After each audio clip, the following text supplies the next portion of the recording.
নদিয়া রাজপরিবার বাংলার অন্যতম শ্রেষ্ঠ রাজপরিবার, যার প্রতিষ্ঠা হয় ১৬০৬ সালে রাজা ভবানন্দ কর্তৃক। সেই রাজপরিবারের অষ্টম রাজা কৃষ্ণচন্দ্র রায়ের নামেই আজকের শহর কৃষ্ণনগরের জন্ম, যার প্রাচীন নাম রেউই।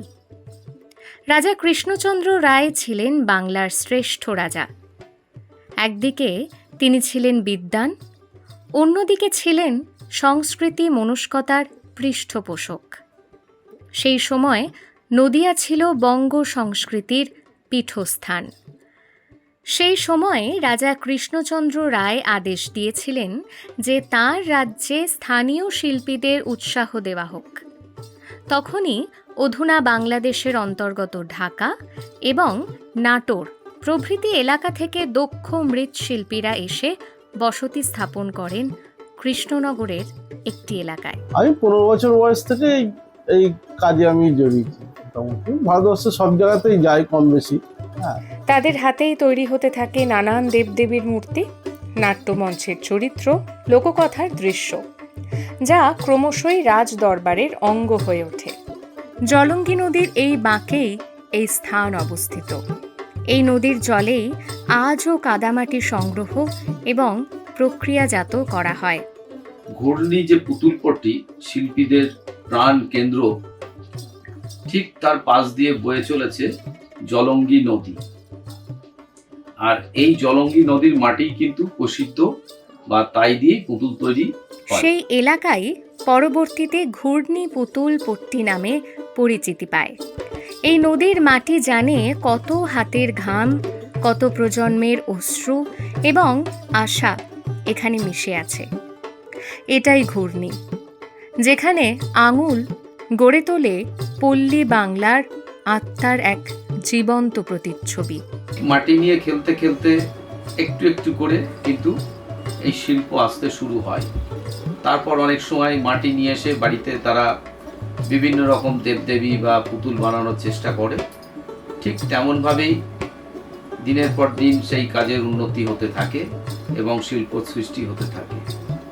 যেখানে ঢুকলে দেবতা, মানুষ বা যে কোনো মূর্তি হয়ে ওঠে জীবন্ত। ঘূর্ণির মাটির পুতুলের সবচেয়ে বড় বৈশিষ্ট্য হল বাস্তব মুখাবয়ব। এখানে দেবতা বা মানুষ সবাই যেন জীবন্ত হয়ে ওঠেন। কৃষ্ণনগরের মাটির পুতুলের জন্য বিখ্যাত, কিন্তু প্রথমেই বলবো যে এক কথায় মাটির পুতুল বললে ঠিক হবে না। কৃষ্ণনগর বিখ্যাত হয়েছে রিয়ালিস্টিক হিউম্যান ফিগারের জন্য, এবং সেগুলো মিনিয়েচার। একটি পুতুল তৈরি হয় নানা ধাপে।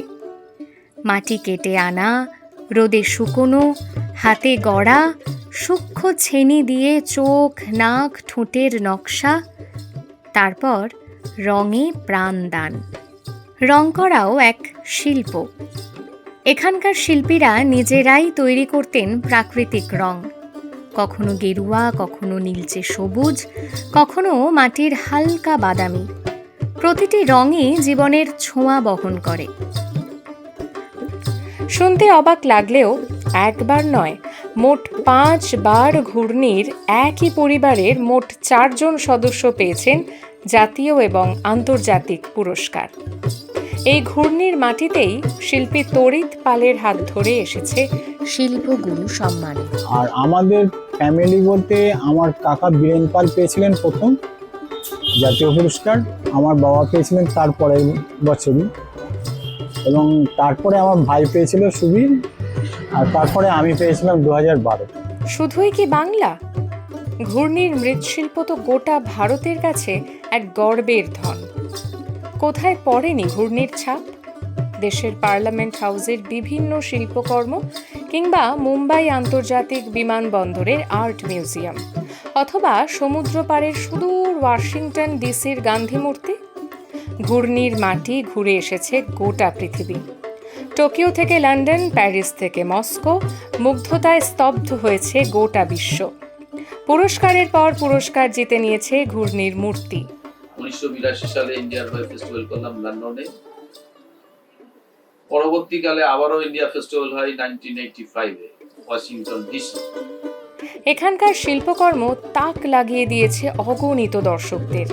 পেয়েছে জাতীয় এবং আন্তর্জাতিক পুরস্কার। লন্ডন, প্যারিস ও বোস্টনের মতো শহরের জাদুঘর ও প্রদর্শনীতে প্রদর্শিত হয়েছে ঘূর্ণির ঐতিহ্যবাহী এই মৃৎশিল্প।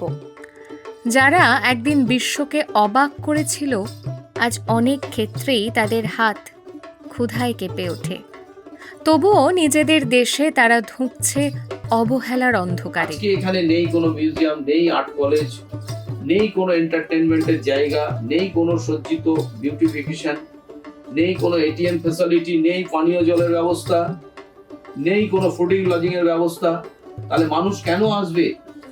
আর আজকে যদি পর্যটক না আসে, এই শিল্পীরা বাঁচবে কি নিয়ে? 300 বছরের এই শিল্পের মধ্যে লুকিয়ে আছে শিল্পীদের দিন রাত এক করা পরিশ্রম, আত্মোৎসর্গ এবং সাধনা।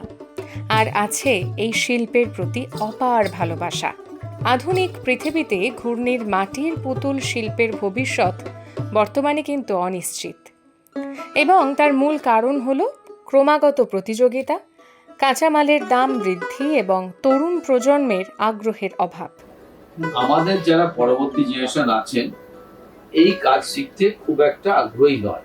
এই পেশায় আসতে চাই বলতে এই পেশায় কোর্টে কেউ আসতে চাইছে না। আর নতুন প্রজন্ম এখন যেটা ট্রেন্ড এসেছে সেটা হচ্ছে যে আমি খুব সহজে কাজ শিখবো, 2-1 বছর কাজ শিখবো, তারপর আমি রোজগারে নামবো। কিন্তু এটা সেই শিল্প নয় যে 2-1 বছরে শেখা যায়। ঘূর্ণি শুধু এক পাড়ার নাম নয়, এটি প্রাচীন ভারতের কারুশিল্প, সংস্কৃতি ও পরিচয়ের প্রতীক। এই ঐতিহ্য যদি আমরা বাঁচিয়ে রাখতে পারি, তাহলে আগামী প্রজন্মও শিখবে কিভাবে মাটিও কথা বলতে পারে। সব শেষে শুধু এটাই বলতে পারি, বেঁচে থাকুক ঘূর্ণি, বেঁচে থাকুক শিল্প আর শিল্পীদের এই অমলিন শিল্পসত্তা।